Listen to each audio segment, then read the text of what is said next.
One teenager girl, 16-year-old. She was arrested for violation of the dress code. She spent 2 weeks in the Taliban prison, and the night she was freed from the Taliban prison, the only thing she told her mom was that I am being dishonored, meaning that, something happened to me in the prison. And that night she killed herself. So for us to be able to tell these stories, we feel that this is our responsibility, and we should be doing this work no matter the cost. Depuis le retour des talibans au pouvoir, les journalistes afghans font l'objet d'une grande répression.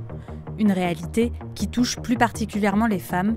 Selon les chiffres de Reporters sans frontières, plus des 3/4 d'entre elles ont cessé leurs activités journalistiques. Mais certaines continuent néanmoins de travailler dans l'ombre, pour le Zan Times notamment. Ce média afghan, basé au Canada, enquête sur les crimes commis par les talibans dans le pays.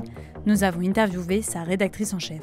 My name is Zahra Nader. I'm an Afghan journalist. I became a journalist in Kabul. In 2017, I moved to Canada. But when the Taliban taken over Afghanistan, I really felt a sense of responsibility. So I teamed up with a group of mostly Afghan women journalists, and we launched Zan Times. So to give you an idea, Zan means woman. So Zan Times is our way of responding to the Taliban oppression of women in Afghanistan. We cover human rights, we cover women's rights, and we cover LGBTQ rights. We cover the rights of minority and how the Taliban are oppressing the population in Afghanistan. So basically, I'm working with two teams. One team is inside Afghanistan, mostly women journalists. They are depending on the province they are, and they are working anonymously.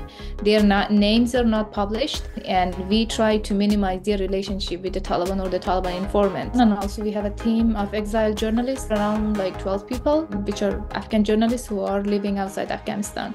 The way we work is very kind of cooperative. There are areas and information that our colleague inside Afghanistan can cover, and there is areas that is too risky for them to cover. Our team from outside Afghanistan will make the call and do the interview and collect information on those stories. So if we need to get a comment from the Taliban again, our team from outside Afghanistan would make those calls and get information. So this is a way for us to be able to operate, possibly try to keep our journalists safe. And there are times that we kill a story because we felt that if we publish a story, either our journalists or our colleague or the sources who spoke to us, their life is going to be at risk. So we decided not to run, sometimes the stories where we feel the danger is immediate, and there is no way to minimize it.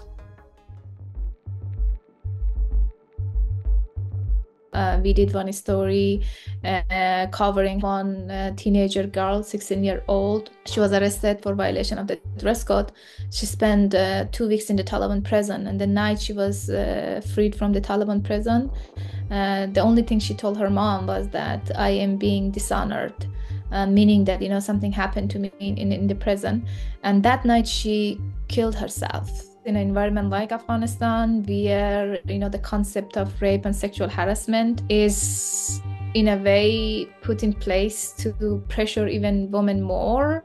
The women who've been, for example, harassed and raped in the Taliban prison, when they came out of the prison, they are literally silenced, mostly by their families, because their families fearful that if they talk, they gonna further stigmatize the family and bring shame to the family. So they should be silenced, and they should be denying that anything happened to them.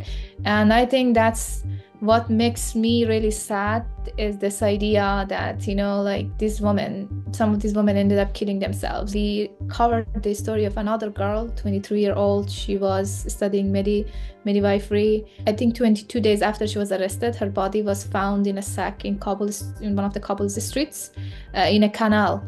Her family went to the Taliban and asked for justice, and their family were arrested by the Taliban. So as far as we talked to the sources who know the story close, they told us that the parents have disappeared after they've been arrested by the Taliban. The children were arrested too, but the children were freed. But the parents, there is still no news of them, of what happened to them. So even if you call for justice, that's what's going to happen to you. So for us to be able to tell these stories, we feel that this is our responsibility, and we should be doing this work no matter the cost. To be a woman today in Afghanistan means that you have no right to go to school if you're a young girl. And I was a young girl in Afghanistan. And growing up, I longed for the ability, for the right to go to school. That was my biggest dream, my childhood dream. And I went to school. And although my family was suffering, we were committed that we are allowed to go to school, that we are allowed to go to university and become somebody who will come back, who will fight back for the rights of women in Afghanistan. Right now, that girl in Afghanistan doesn't have a right to go to school because she's born a female in Afghanistan. She cannot go to university. Basically, her dream, her life purpose is taken from her. She cannot even choose her own dress. If she doesn't have a man in her life, she cannot leave her house, even to visit a clinic. What else is left there for you? If you cannot choose anything in your life, if you cannot even earn your living, what kind of human are you?